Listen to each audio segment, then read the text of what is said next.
Well, I think we're learning from Marco Rubio and commentators that the memorandum of understanding and the idea that for 60 days you were going to negotiate with this regime was impossible. It doesn't really matter who was playing bad cop or good cop. They presented a face. The elected officials said, basically, we are moderates now, and we want to be reasonable, and we agreed to your demands. But we have these Revolutionary Guard Corps, and we have the theocracy, and we don't know what to do with them. Is that the true representation of what happened, or were they huddling together and saying, "Look at you guys, you give the moderate face, and then every time we want to hit something, you deplore it. And then you say, what are we supposed to do? We have problems with these people too. And then drag it out.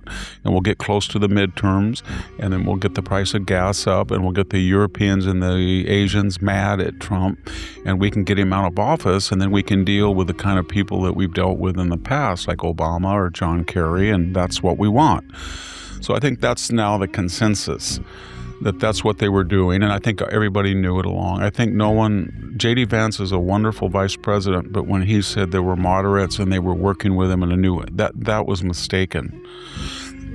Jack Keane pretty much has been accurate all the way through. What stands out to me is that Iran may have believed time was on its side. By extending negotiations, raising economic pressure, and waiting for American politics to interfere, the regime seemed to assume Trump would eventually be forced to retreat. But that calculation depends on Trump behaving like a conventional politician. As Victor Davis Hanson is beginning to explain, Trump's greatest advantage may be that his opponents never feel completely certain about his limits. And what comes next shows how that uncertainty could become part of a much broader military and political strategy. When he said, and he's been a supporter of the Trump plan. So what's the strategy now? It's for the short term to see how gas prices react. It's hit them disproportionately, 10, 20. He's up that now. The other day he said 10 times. Now he says 100. But we can do enormous amount of damage. And I don't know why we had not hit that rail bridge that would knock out all trade to China. It's a long distance. They have to go through various countries. But they were getting weaponry from China. And they need to hit the Caspian dock works so that they can't import things from Russia, i.e. weapons. I think they need to go back in with B-2s and hit Pickac Mountain. And anything that you see activity there with the B-2s. And if they have, I don't know if they have a supply of bunker busters. They're very hard to develop. There's only a finite amount. And then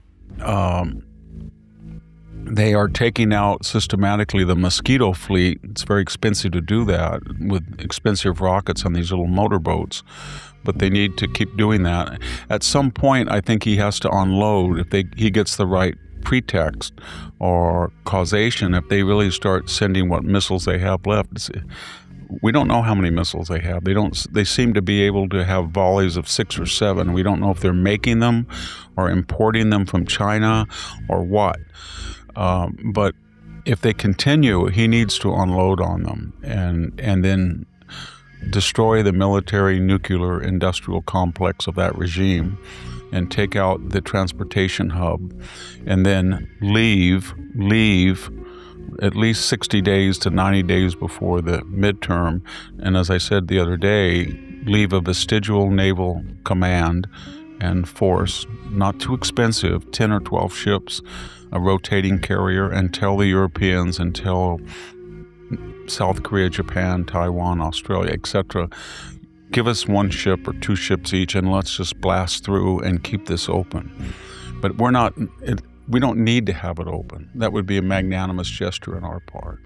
And I also think Brian Kilmeade, whom I like and know a little bit, and he suggested that the era of Kushner and Witkoff has now run its course, to have special envoys going back and forth in Ukraine.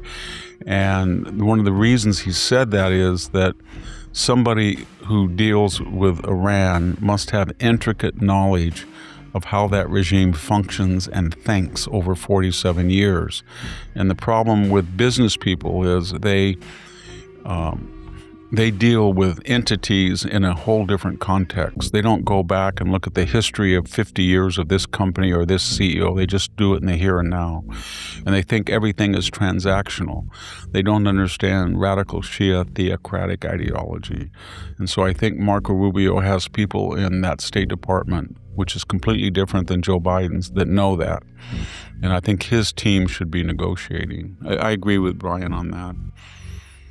It seems that from Trump's perspective, if I were Trump, that you would need to, I would just ask the military, you neuter those people as best possible in the next few weeks so that then we can sit on it until after the election. I think that's the plan. And, yeah, it seems like that's the plan. I think that is the plan. And I think they don't understand Trump.